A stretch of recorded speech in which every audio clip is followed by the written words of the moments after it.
Much of the talking point at the start of the game was India wearing a retro jersey from 1992. But was it a case of them going back in time as far as their fielding effort was concerned? They just didn't seem up to the mark for much of the 50 overs, and sometimes from many of the experienced players. Well, that sign of, or the sight of Navdeep Saini holding his head in his hands was pretty representative of what Team India went through for much of the 50 overs. Almost a hiding at the hands of the Australian batsman. A star-studded lineup, yes. Coming out of quarantine, yes. But they didn't show it for a moment. 374 for 6 in their 50 overs. It was a foundation laid by Aaron Finch. But once you got to the higher floors, they started building them, led by Steve Smith. Ironically, a couple of the players, Steve Smith and Glenn Maxwell, who looked scratchy at best during the IPL.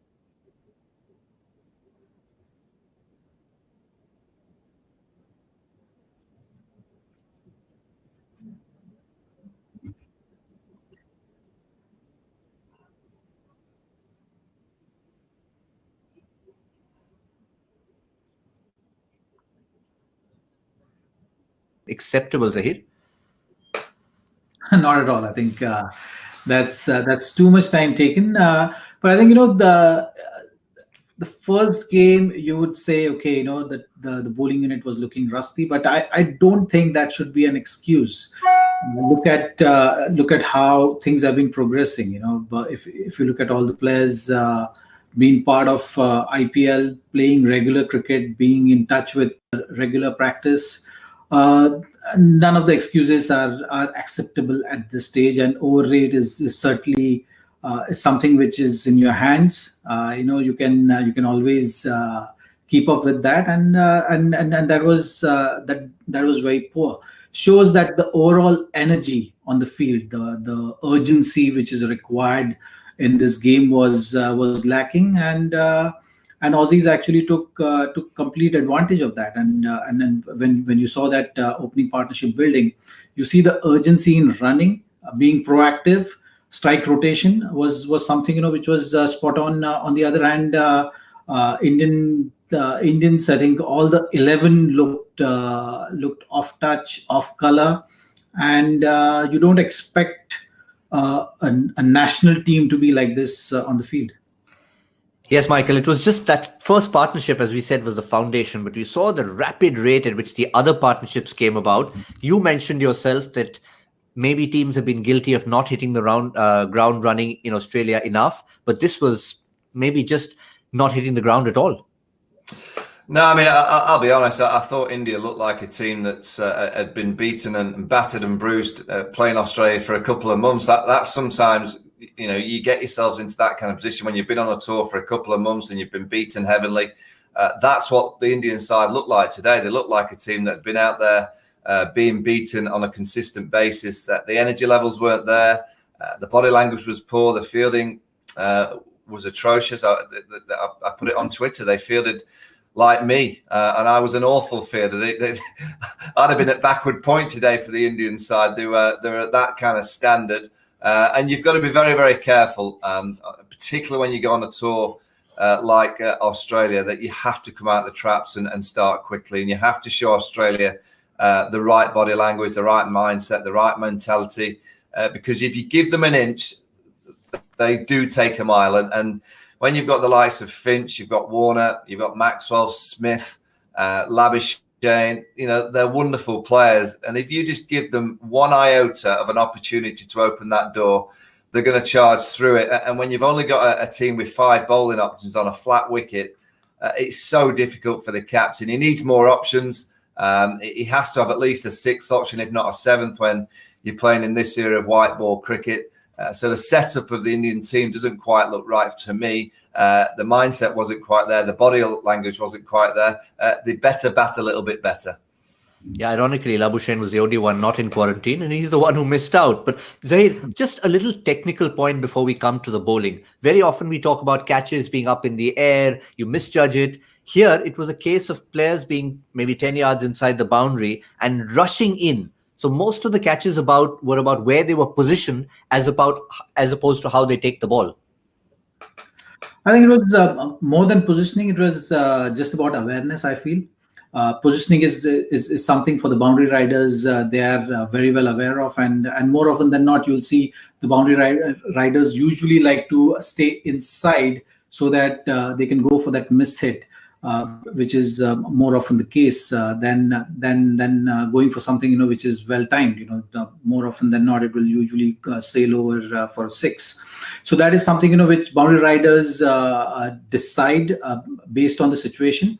But today, I think on the whole, just the energy on the field was missing, and that is a big concern for this team. Like I said, a lack of cricket is not an excuse. They've been playing enough cricket, so looking at that, I think they need to ask themselves some tough questions. I felt tactically as well, there were a lot of things missing. They've not been proactive today. All the bowlers I'm talking about, the length was either too short or too full, and that is something which they need to really adjust as quickly as possible before it's too late in the series. On the whole, I think when you look at the tactical mishaps, it just kind of adds. And when your fielding is not supporting that, you need that stroke of brilliance, that missed run out, a few catches, and you are going to pay a heavy price for these kind of mishaps. At this stage, you will hope that batters will have to do something really out of the skin to get the team through and say that, okay, fine, bowlers had a tough day, we had a rough day on the field with regard to fielding, but batters as a unit take that responsibility of bailing the team out. Otherwise, it's going to set a very very wrong tone for the whole series, which will be very difficult for the team to get out of. So that's something should be the mindset at this point, because the match is still not over. And end of the match, maybe we'll be able to talk more about it or analyze it further in terms of how the repercussions will be of this match, this particular day going forward in the series. Michael, the bowler in Zaheer Khan has just passed the baton to the batsman. He said, okay, we haven't done too well. You guys go and do it. Is that typical? Well, a team kind of bails the other unit out when it doesn't quite operate as it should, and the bowlers have just not delivered. So it's down to the batting. Virat, Shikhar, can they come out and do something very, very special against this Australian side at the SCG? You would say it's very unlikely, but what you need to take is a few positives into the next game. So getting close to the target if you can't win is very important. Getting some runs under the belts of the individuals is very important. Just being positive, being busy, running between the wickets hard, putting Australia under pressure. You don't beat Australia in Australia by being timid. And that so far today has been a timid performance by India. They beat Australia 2 years ago in these conditions. There was no David Warner, no Steve Smith, no Marnus Labuschagne, but it was a similar bowling attack. And they did it because they were very in the faces of the Australian team. That 50 overs that I've just seen from India, that wasn't in the faces of Australia. That was just sitting back and saying to Australia, there's a plate. Where do you want to put it on a length? Where do you want to hit it? Do you want to hit a 6-1 over the next? It's up to you. When do you want to strike it? You can't beat Australia playing that kind of cricket. You've got to get into their faces. So 50 overs with the bat in hand, a great opportunity for the batters to get out there and be a bit more aggressive.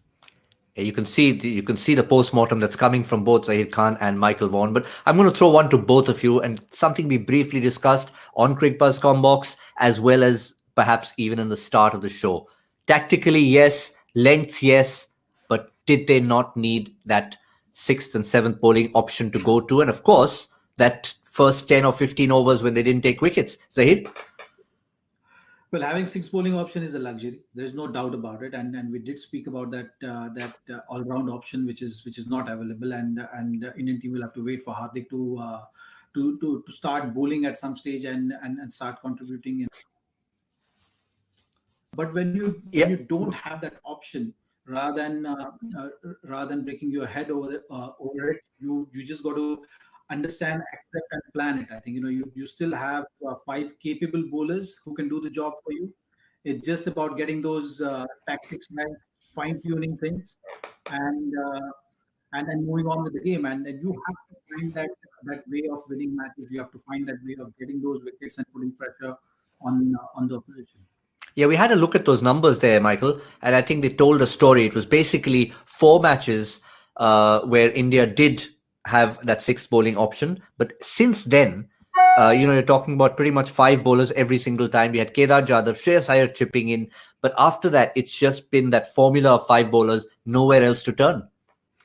Yeah, I just don't think you can get away with it in this era of white ball cricket. I think you need 6 and 7 options, if not 8.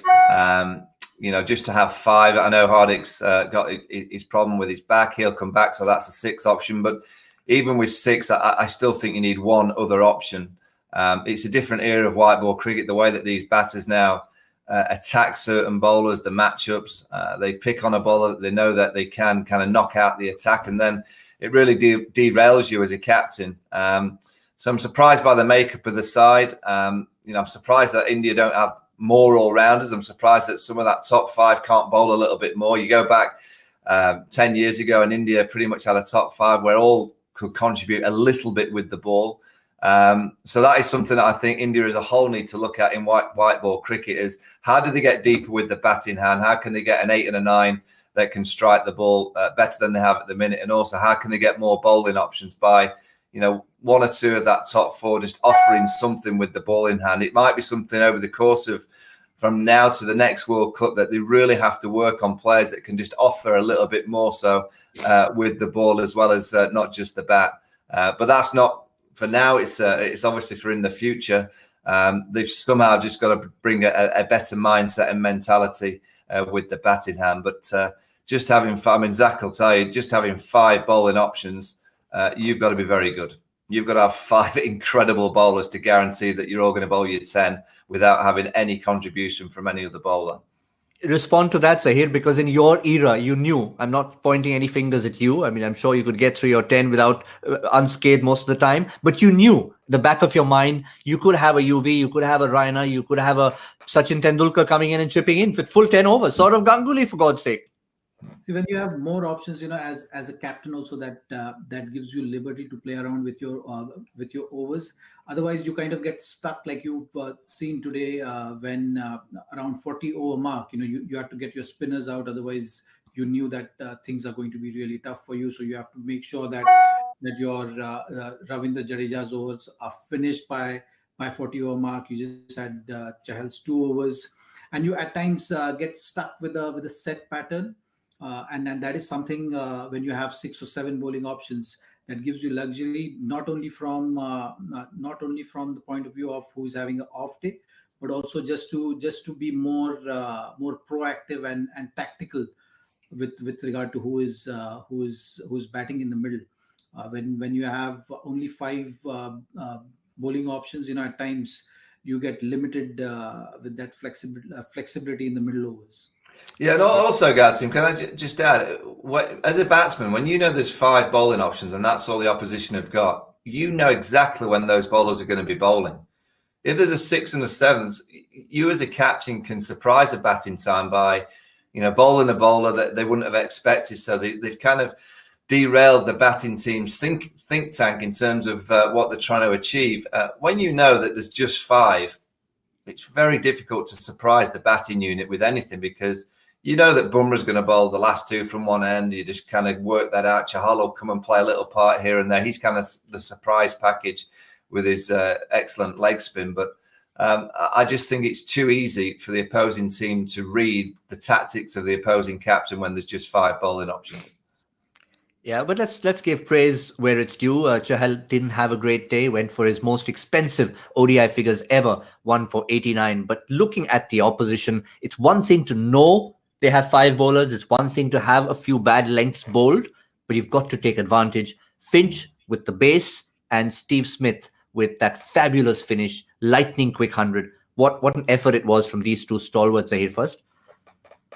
Well, I think Smith was outstanding today. To bat at that strike rate and in that phase of the game was not really expected of him. You usually see Smith taking his time and getting in. But today he was just right from the word go, putting pressure on bowlers, and that really set it up for Australia with in excess of what the total was expected.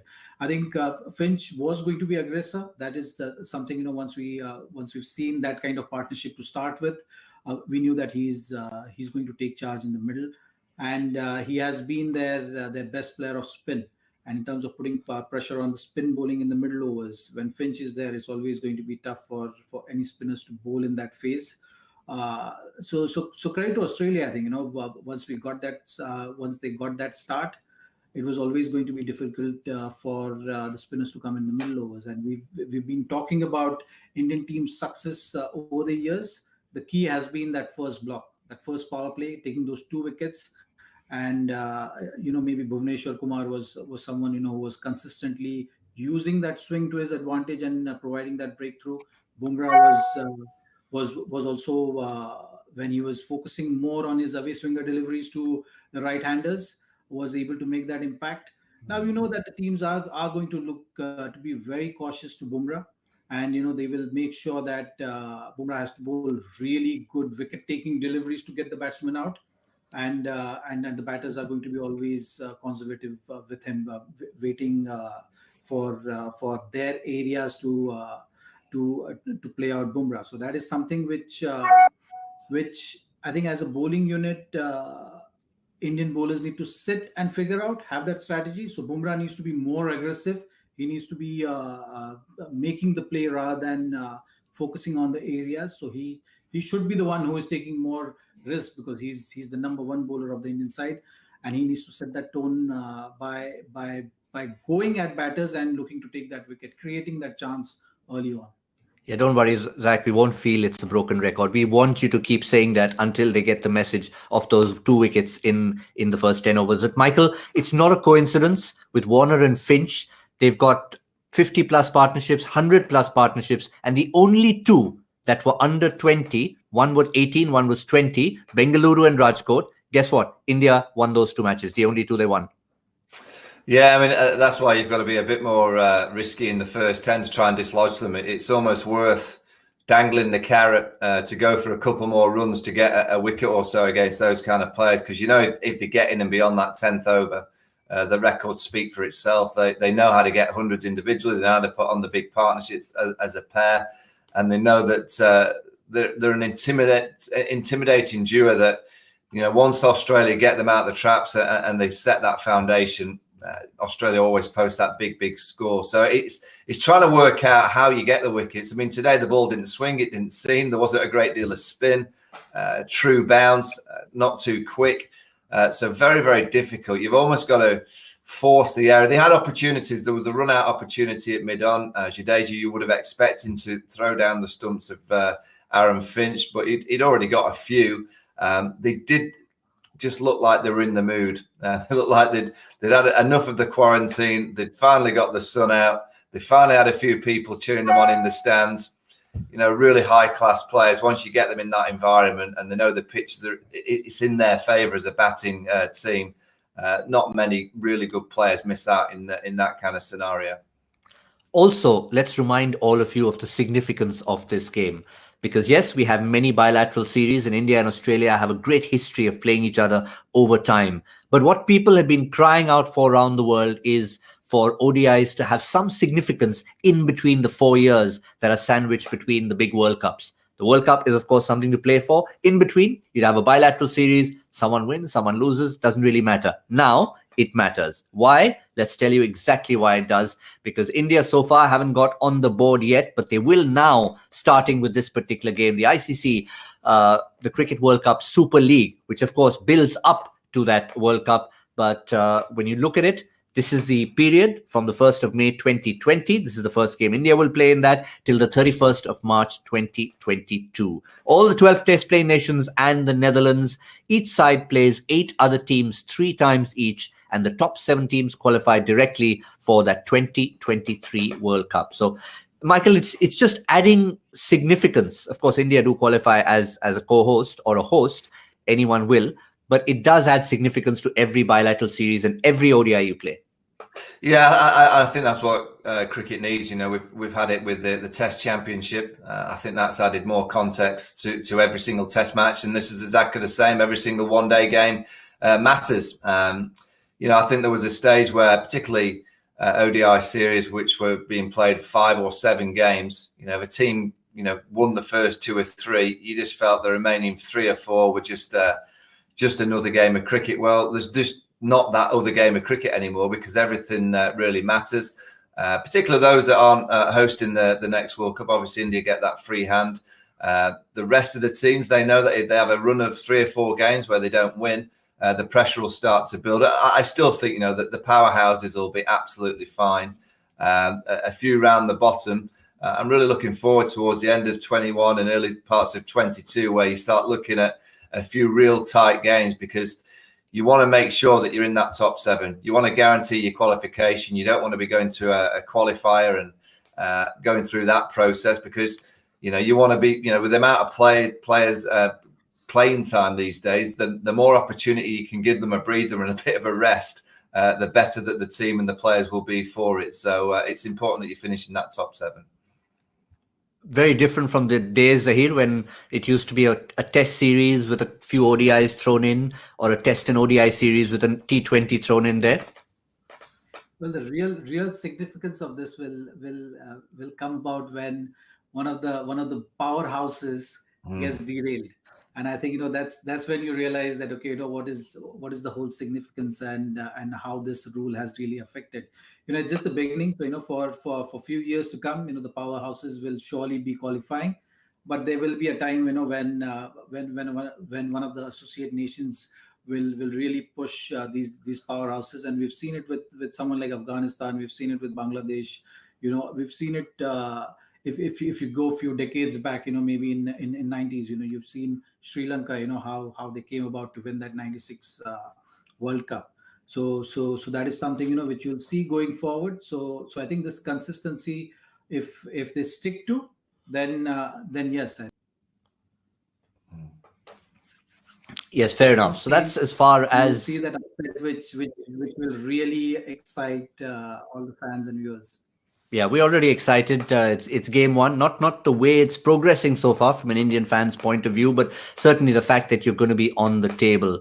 Another exciting part is our little contest that we have, the My 11 Circle Badge of Honor. I did say 364. It was 374, so I was 10 runs off. No, hang on. Did I say 364 or 264? I think I said 264. You need to invent a new badge for me, Michael Vaughan, for being 110 runs away. A badge of shame, maybe? That's a long way off. Right, that's it. We were all a long way off. I said 322. Zach was 280. The score that Australia have ended up with were miles apart, but. It just proves to you on particularly this era of white ball cricket, the old days of the 260 to 280 being a kind of par, the kind of high end of par, 320 plus is exactly what every single team batting first looks for now. And if they can get on the momentum like Australia got on today with 2 or 3 players setting a foundation, which allows the firecrackers to come in and pretty much hit from ball 1, that's when you get the big scores like Australia have got today. Yeah, we didn't account for India just being a little bit flat mentally and not coming out and looking at Australia eye to eye. I think that would have added about 60 or 70 runs. So we'll obviously have a revised prediction for the second innings. We try and take the power play score in T20 cricket. So how about we go for the 15 over mark? How much will India be at the 15 over mark? Because it is something they need to go hard at. If they're going to come close to 374, they're going to have to pretty much go very hard. So Zaheer, I'll let you go first. India at 15 overs. India at 15 overs, if they're somewhere around 75, 80 runs with 1 wicket down, I think they will be in the game for sure. And that wicket column is going to matter a lot. So you will expect, even if they have a slow start, it's absolutely fine. You've seen teams looking to keep wickets in hand. And really looking at that 30 over mark. So Australians were somewhere around 156 at that 30 over mark. And then teams look to double that if they have wickets in hand, then something what we've seen today can be witnessed. So I think from India's point of view, it's important that they get to around 70-75 with 1 wicket. So you put your India hat on, Zaheer, but just put your Zaheer Khan hat on for the moment, which is your prediction hat. Are you going to go with the 75?